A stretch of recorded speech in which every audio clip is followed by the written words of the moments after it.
पूरे विश्व में जितना भी ज्ञान है उसमें भगवत गीता का ज्ञान सबसे ऊपर और सबसे बढ़कर है।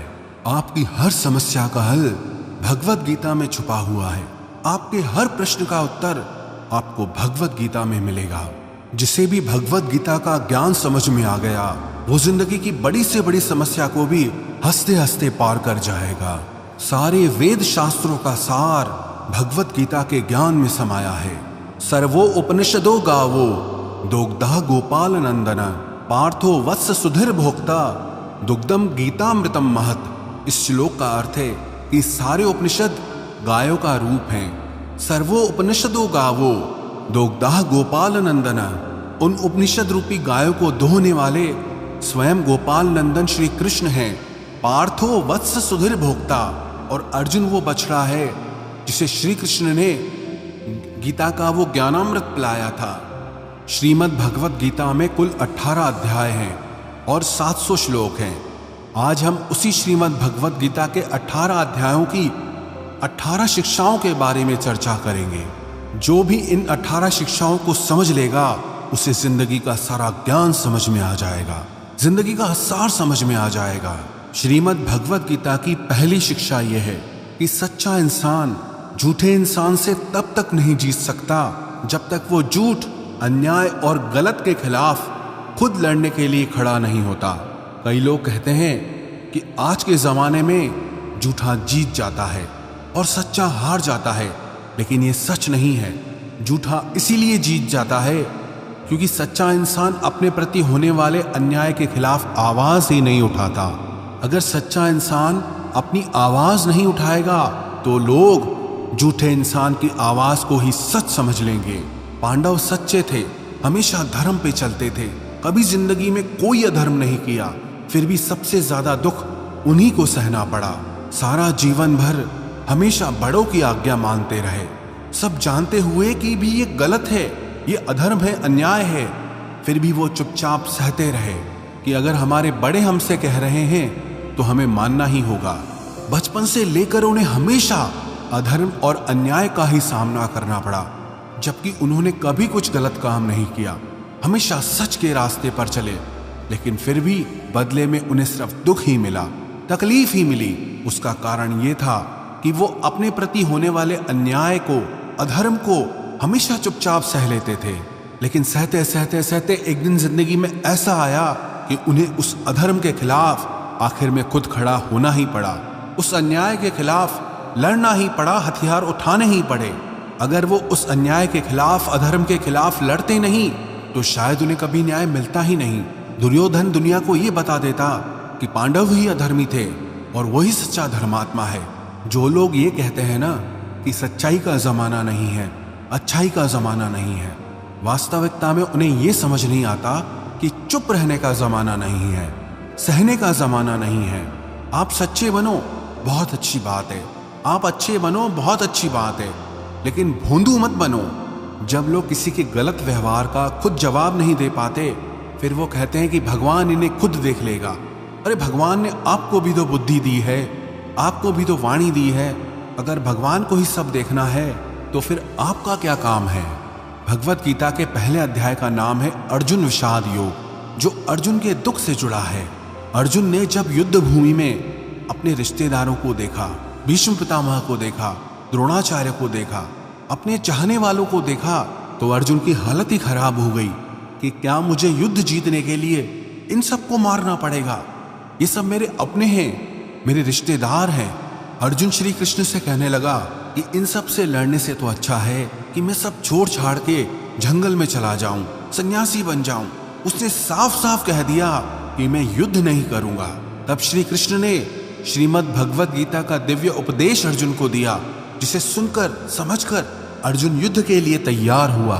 श्री कृष्ण ने अर्जुन को समझाया, अगर तुम अधर्म के खिलाफ नहीं लड़ोगे तो तुम भी अधर्मी कहलाओगे और दुर्योधन का ये अधर्म समाज में और बढ़ता रहेगा। पापी को ताकत तभी मिलती है जब पुण्य करने वाला उसे चुपचाप सह लेता है। वास्तविकता में ये महाभारत की कहानी हम सब की कहानी है। हमारी जिंदगी में भी बहुत तकलीफें आती रहती हैं, दुख आते रहते हैं, हमारे साथ कई बार बहुत कुछ गलत होता है, लेकिन अगर वो हम चुपचाप सह लेंगे तो लोग हमारे साथ और ज्यादा गलत करेंगे। चाहे कोई भी तकलीफ आ जाए, कोई भी दुख आ जाए, उसके खिलाफ लड़ना हमें खुद ही पड़ेगा। अगर दुख आपका है तो उस दुख को दूर करने के लिए लड़ना भी आपको होगा। अगर कोई आपके साथ गलत कर रहा है तो उसके खिलाफ आवाज भी आपको ही उठानी पड़ेगी। ये दुनिया भी कमजोरों का साथ नहीं देती। अगर आप में कुछ शक्ति है तभी कुछ लोग भी आपके साथ खड़े होंगे। अगर आप ही कमजोर हैं तो कोई आपका साथ नहीं देगा। तो श्रीमद् भगवत गीता की इस शिक्षा को जिंदगी में गांठ बांध कर रख लो कि अगर कोई हमारे साथ गलत करता है, उसे सहना नहीं है बल्कि उसका सामना करना है। अगर कोई दुख आया है तो उससे डरना नहीं है बल्कि उसका सामना करके हमें जिंदगी में आगे बढ़ना है। श्रीमद् भगवत गीता की दूसरी शिक्षा यह है कि आप जिसमें जितना ज्यादा अपनापन और मोह रखोगे वही इंसान आपको सबसे ज्यादा रुलाएगा। वास्तविकता में जो श्री कृष्ण ने गीता का ज्ञान आरंभ किया उसका असली कारण था अर्जुन का मोह। अर्जुन जैसा वीर और बहादुर योद्धा अपने मोह के कारण कमजोर पड़ गया था, अपने आप से ही हारने लगा। पांडवों ने जिंदगी भर दुख ही दुख सहा। उसका एक ये भी बहुत बड़ा कारण था कि उन्हें अपने स्वजनों में बहुत मोह था, अपने परिवार में बहुत अपनापन था। उन्हें किसी और बाहर वाले ने दुख नहीं दिया था, उन्हें उनके अपनों ने ही रुलाया था। उन्हें उनके अपनों ने ही दर दर पे भीख मांगने के लिए मजबूर कर दिया था। आप अगर अपनी जिंदगी की तरफ गौर करेंगे तो आपका ये अपनापन, आपका ये मोह आपको खुशी नहीं देता बल्कि जिंदगी भर आपको रुलाता रहता है, आपको दुख देता रहता है। हमारे दुख सुख का कारण हमारे मन का मोह है। सारी दुनिया में लोगों के साथ कितने ही हादसे होते रहते हैं लेकिन हमें कुछ खास फर्क नहीं पड़ता। बस जैसे एक ब्रेकिंग न्यूज सुन ली कि यहाँ तूफान आ गया, कहीं आंधी आ गई, कहीं लोग मर रहे हैं, बस 2 मिनट के लिए लगता है, फिर किसी को याद भी नहीं रहता कि क्या हुआ है। लेकिन जिसे हम अपना मानते हैं उसे जरा सी चोट आ जाए, अगर उसे कुछ हो जाए तो दिल को बहुत तकलीफ होती है। दुनिया के व्यवहार का हमें इतना दुख नहीं होता जो अपनों के गलत व्यवहार का हमें दुख होता है। दुनिया की बातों से इतनी चोट नहीं पहुंचती जितना अपनों की बातों से चोट पहुंचती है। याद रखना, जिससे भी आप जितना गहरा जुड़ोगे उतना ही ज्यादा आपको दुख भी झेलना पड़ेगा और इस दुख से आप भाग नहीं सकते। अगर आप मोह जाल में फंसे हुए हो तो अक्सर आप उस इंसान को रोते हुए ही देखोगे जिसने किसी से बहुत ज्यादा मोह और अपनापन किया है। माँ बाप को देखो तो बच्चों की वजह से रोते हैं कि इतनी दुआएं रख के बच्चों को पैदा किया, जिंदगी भर बच्चों को पालने के लिए न जाने कितनी कुर्बानियां दी हैं, कितने बलिदान किए हैं, लेकिन वही बच्चे आज हमें खून के आंसू रुलाते हैं क्योंकि अपने हैं ना, और अपना ही सबसे ज्यादा रुलाता है। प्रेमी प्रेम की वजह से रोते हैं कि इतना प्रेम किया और बदले में मुझे छल मिला, इतना प्रेम किया और बदले में मुझे पीड़ा मिली है। आप अगर किसी से बहुत ज्यादा दिल लगा लोगे, बहुत ज्यादा अटैच हो जाओगे तो अंत में दुख तो आना ही आना है। सच तो यह है कि आप जिसे अपनी जिंदगी में सबसे ज्यादा स्पेशल बना देते हो, सबसे तेज थप्पड़ आपको वहीं से पड़ता है। कई लोग कहते हैं कि मुझे ऐसे इंसान ने धोखा दिया जिससे मुझे ऐसी कोई उम्मीद ही नहीं थी। अब धोखा क्यों मिलता है? क्योंकि आप किसी इंसान को अपनी जिंदगी में वो जगह दे देते हैं जिसके वो लायक ही नहीं होता। आप किसी पर इतना ज्यादा भरोसा कर लेते हैं जिसके वो लायक ही नहीं होता। तो ये गलती सिर्फ उसकी नहीं, आपकी भी है कि आपको किसी से इस कदर जुड़ना ही नहीं चाहिए कि आपको आगे चलकर दर्द सहना पड़े, तकलीफ सहनी पड़े। इसलिए संसार में किसी में भी सुख की वजह मत ढूंढो। अगर किसी को अपने सुख का कारण बनाओगे तो वो आपको दुख जरूर देगा। श्रीमद् भगवत गीता की तीसरी शिक्षा यह है कि जिंदगी में कभी भी इतना नहीं सहना चाहिए कि सामने वाला आपको कमजोर समझ ले और आपकी कमजोरी का फायदा उठाकर आपको बार बार चोट पहुंचाता रहे। माना कि मूर्खों से बहस करना अच्छा नहीं, हर किसी को जवाब देना अच्छा नहीं, लेकिन हर जगह पे चुप रहना भी आपको जिंदगी में बहुत तकलीफ दे सकता है। चुप सिर्फ इतना रहना चाहिए कि आप वीर दिखो, इतना नहीं कि लोग आपको कमजोर समझने लग जाएं। श्रीमद् भगवद गीता की चौथी शिक्षा यह है कि जो लोग छोटी छोटी बातों पर बहुत जल्दी क्रोध में आ जाते हैं, उनका वो गुस्सा, उनका वो क्रोध आखिर में उनको बर्बाद कर देता है। जो लोग बहुत जल्दी गुस्से में आते हैं, सबसे पहले तो उन्हें अपने रिश्तों में कभी सच्चाई नहीं मिलेगी।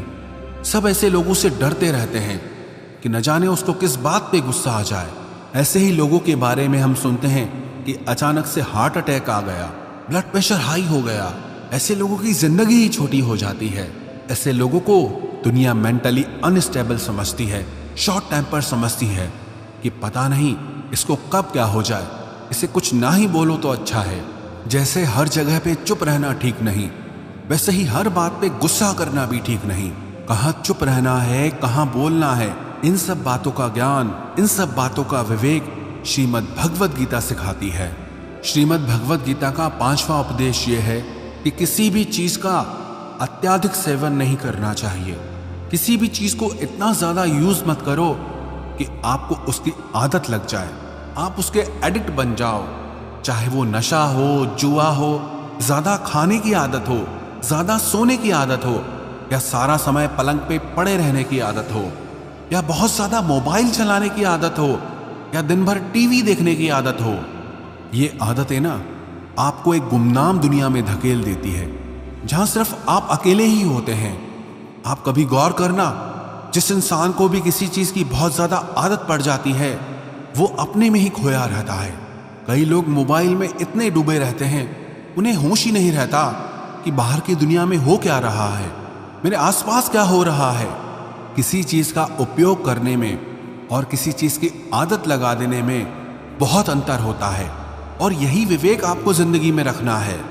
मोबाइल फोन का आविष्कार इसलिए हुआ था कि आपका समय बच सके, लेकिन अगर आप अपना सारा समय ही मोबाइल में लगा दोगे तो जिंदगी के जरूरी काम आप कब करोगे। और ये बात सिर्फ मोबाइल की नहीं है, आदत चाहे कोई भी हो, चाहे आप किसी इंसान की आदत लगा लो, अगर वो इंसान आपसे दूर हो जाएगा तो भी आप हमेशा दुखी रहोगे। इसलिए अपने मन को किसी भी चीज की आदत मत लगने दो। आदत का मतलब यही होता है कि आप उस चीज के, उस इंसान के गुलाम बन गए हो, आप उसके कंट्रोल में आ गए हो। वो मालिक बन गया है और आप उसके नौकर बन गए हो। लोगों को नशे की ऐसी लत लग जाती है कि उसके बिना रह नहीं पाते हैं। आप अपने मन को ऐसा बनाओ कि उसे किसी की भी आदत ना लगे और आप अपने मन को खुद ही संभाल सको। श्रीमद् भगवद गीता की छठी शिक्षा यह है कि जिंदगी में जब भी कोई मुश्किल आए या कोई आपका साथ ना दे, आप अकेले पड़ जाओ, तो ऐसे मुश्किल वक्त में ईश्वर से प्रार्थना जरूर करनी चाहिए। श्री कृष्ण ने अर्जुन से कहा, तेषाम अभियुक्ता नाम योगक्षेमम वहाम्यहम्। जो इंसान मुझ पे डिपेंड हो जाता है, उसकी हर जरूरत मैं पूरी करता हूँ, उसकी हर तकलीफ को दूर करने में मैं उसकी मदद करता हूँ। कई लोगों को ये सब बातें बेबुनियाद लगती है, इनका कोई अर्थ उन्हें समझ नहीं आता, और जो लोग मुश्किल वक्त में प्रार्थना करते हैं उन्हें इसका मतलब पता होता है। जिन लोगों ने अपनी तकलीफ के समय में एक चमत्कारी सहायता प्राप्त की है, उन्हें पता होता है कि जब हम मुश्किल में होते हैं तो ईश्वर से की गई प्रार्थना हमारा कितना साथ देती है। लेकिन सच्चे दिल से अगर आप प्रार्थना करोगे तो वो ईश्वर आपका साथ जरूर देगा। कई लोग कहते हैं कि हम प्रार्थना में जो मांगते हैं वो हमें मिलता ही नहीं है।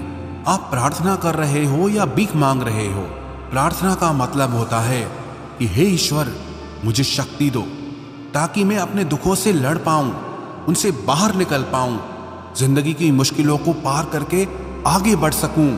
प्रार्थना का सीधा सा मतलब यही है, आपको आपके दुखों से पार निकलने का मार्ग दिखाते हैं, दुखों से पार निकलने की शक्ति देते हैं, और कई बार तो न जाने किस रूप में आकर के आपकी सहायता भी कर देते हैं। कई लोग तो हैरान रह जाते हैं कि जब हम तकलीफ में थे, न जाने कौन इंसान आया और आकर के हमारी मदद करके चला गया। जहां हमारे अपनों ने भी हमसे मुंह फेर लिया था, कोई अजनबी आकर के हमारी मदद करके चला गया। ये सब आपकी प्रार्थनाओं का फल होता है कि जब आप तकलीफ में होते हैं तो वो ईश्वर आप तक वो सहायता किसी न किसी तरह से पहुंचा ही देते हैं। इसलिए जिंदगी में जब भी कोई मुश्किल वक्त आए, उस समय पे ईश्वर को प्रार्थना जरूर करनी चाहिए। श्रीमद् भगवत गीता की 7वीं शिक्षा वो बहुत प्रसिद्ध है, जिसे सब लोग कहते सुनते रहते हैं, लेकिन उसका अर्थ किसी को समझ नहीं आता कि कर्म करो और फल की चिंता मत करो। इसका मतलब ये नहीं है कि जो मन में आए करते जाओ और कहो कि जो होगा देखा जाएगा, अभी तो मजे कर लो। गीता में ही तो लिखा है कि कर्म करो और फल की चिंता मत करो। फिर चाहे किसी के साथ गलत कर दो, चाहे चोरी कर दो, चाहे कोई पाप कर दो। लेकिन इस शिक्षा का ये मतलब नहीं है, और ना ही शिक्षा का ये मतलब है कि आप किसी काम को लगातार करते रहो, चाहे उसका कुछ रिजल्ट निकले या ना निकले, क्योंकि गीता में ही तो लिखा है कि कर्म करते रहो, फल की चिंता मत करो। किसी बात को सुनना और उसे समझना दोनों बहुत अलग बातें होती हैं। कर्म करो और फल की चिंता मत करो, इसका अर्थ यह है कि अगर आप किसी के लिए कुछ करते हैं तो बदले में उससे कोई उम्मीद मत रखो, क्योंकि जब आप किसी से उम्मीद लगा लेते हैं कि मैंने इसके लिए इतना किया है तो ये भी मेरे लिए करेगा या मेरे मुश्किल वक्त में काम आएगा, लेकिन आपकी मुश्किल वक्त में वो इंसान आपकी उम्मीद तोड़ देता है। ये दुनिया बहुत अजीब है।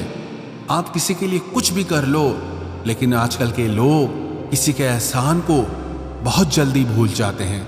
वास्तविकता में आप जैसा लोगों को समझते हो, लोग वैसे होते नहीं हैं। आप अगर किसी की मदद करते हो या उसका साथ देते हो तो आजकल के ज़माने में किसी से भी ये उम्मीद मत रखना कि वो भी आपका साथ देगा।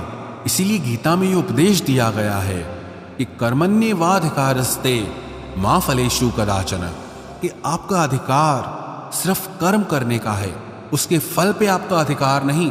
जो आपने किया उसका बदले में क्या रिजल्ट आएगा आप उससे कंट्रोल नहीं कर सकते।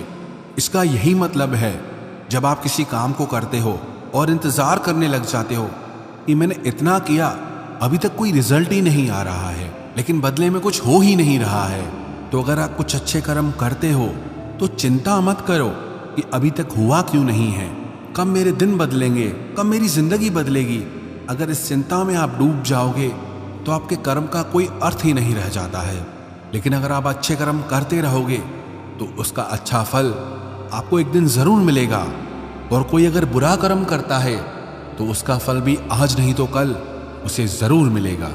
श्रीमद् भगवत गीता का 8वां उपदेश यह है कि नेगेटिव लोगों की बातों पे कभी रिस्पॉन्ड नहीं करना चाहिए। जो लोग हमेशा नेगेटिव ही बोलते हैं, नेगेटिव ही सोचते हैं, ऐसे लोगों के साथ कभी बहस नहीं करनी चाहिए। जब आप नेगेटिव लोगों के साथ बहस में उलझ जाते हैं तो वो आपकी पॉजिटिव एनर्जी खींच लेते हैं और अपनी नेगेटिव एनर्जी आपको दे जाते हैं। आप महसूस करना, किसी भी नेगेटिव इंसान से बहस करने के बाद आपका मन भारी हो जाएगा।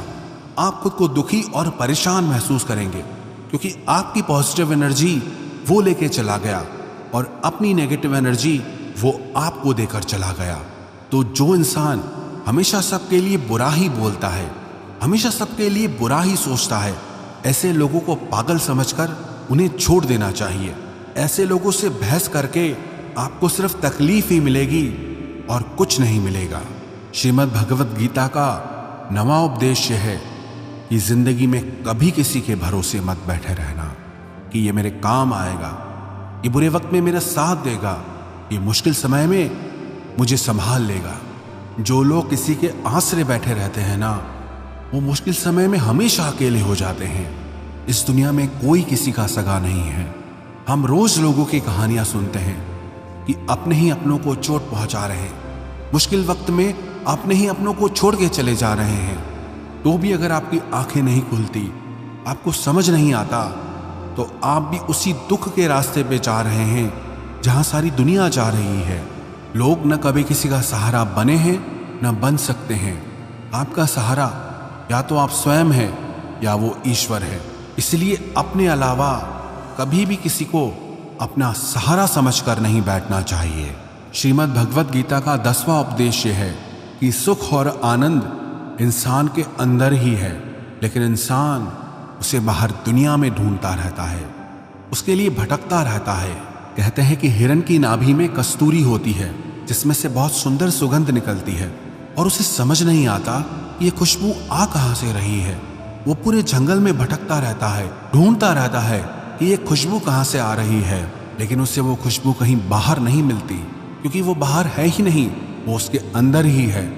जिसे कुत्ता हड्डी को चबाता रहता है और हड्डी को लगातार चबाने से उसके दांतों से खून निकलने लगता है और उसे ये लगता है कि ये खून का स्वाद इस हड्डी से आ रहा है, लेकिन वो खून उसका खुद का होता है। ऐसे ही जब आप सुखी होते हैं तो वो सुख आपके अंदर से आता है। जब आप दुखी होते हैं तो वो दुख भी आपके अंदर से ही आता है। बाहर की चीजें बदलती रहती हैं, लेकिन सुख और दुख आपके भीतर की चीज है, बाहर की चीज नहीं है। अगर आप इस बात को समझ गए कि आपका सुख आपके अंदर ही छुपा हुआ है, तो आप उस सुख के लिए बाहर भटकना ही छोड़ दोगे। गीता का 11वां उपदेश यह है कि जैसे जैसे इंसान की उम्र बढ़ती है, उसे इस बात का एहसास हो जाता है कि जिन लोगों को उसने अपनी जिंदगी में सबसे ज्यादा महत्व दिया, उन लोगों का उसकी जिंदगी में कोई योगदान ही नहीं था। आप जिन लोगों को इंपॉर्टेंस देते रहते हैं, बहुत वैल्यू देते रहते हैं, उन्हें कोई फर्क नहीं पड़ता कि आपकी लाइफ में क्या हो रहा है या आप किस दौर से गुजर रहे हैं, किस तकलीफ से गुजर रहे हैं। इसलिए अपनी लाइफ में लोगों को ओवर वैल्यू करना छोड़ दो, लोगों को बहुत ज्यादा इंपॉर्टेंस देना छोड़ दो। हाँ, इज्जत सबको देनी चाहिए, लेकिन लोगों को अपनी जिंदगी में बहुत ज्यादा स्पेशल बना के रखना आज नहीं तो कल आपको तकलीफ जरूर देता है। श्रीमद् भगवत गीता का 12वां उपदेश यह है, जो लोग अपने मन को कंट्रोल नहीं कर पाते, उनका मन उनका ही दुश्मन हो जाता है। जिस इंसान का मन उसके वश में नहीं है, वो जिंदगी में हर जगह पे ठोकर खाता है, हर जगह पे तकलीफों से सामना करता है। आप अगर अपने मन के कहने पे चलते रहोगे तो आपका मन आपसे आपका सब कुछ छीन लेगा।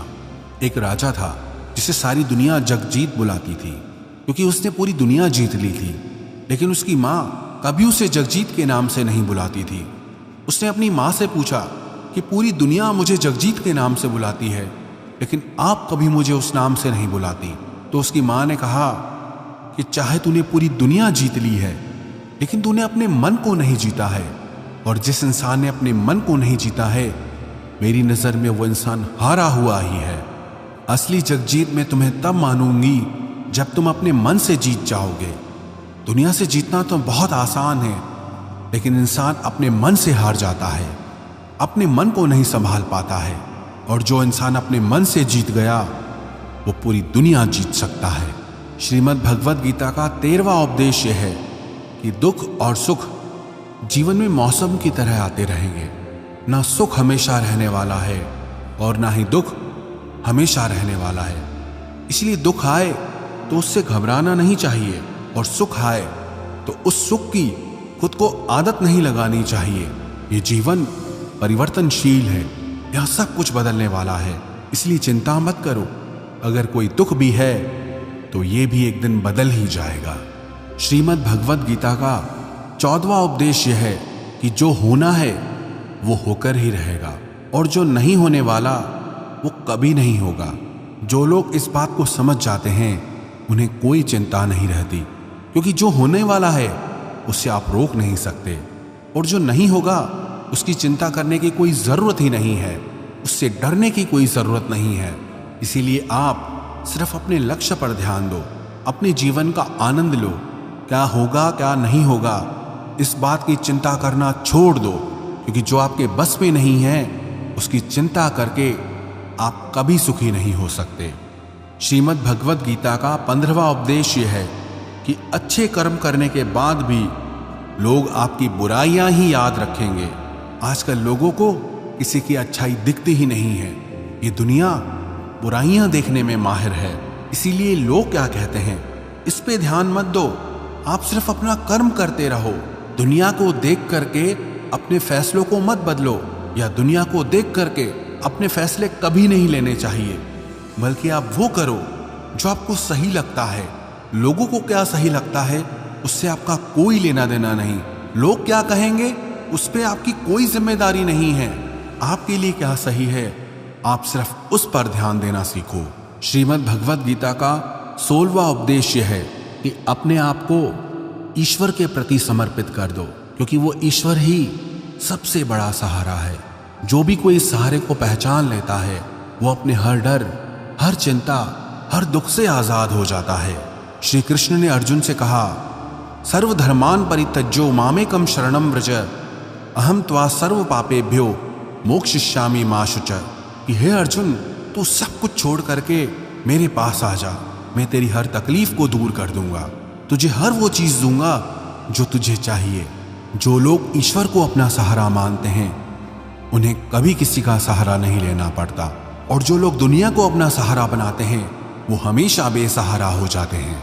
श्रीमद् भगवद गीता का 17वां उपदेश यह है कि आपका क्या गया जो आप रोते हो, आप क्या लाए थे जो आपने खो दिया, आपने क्या पैदा किया था जो नष्ट हो गया, आपने जो भी लिया यहीं से लिया, जो भी दिया यहीं पर दिया।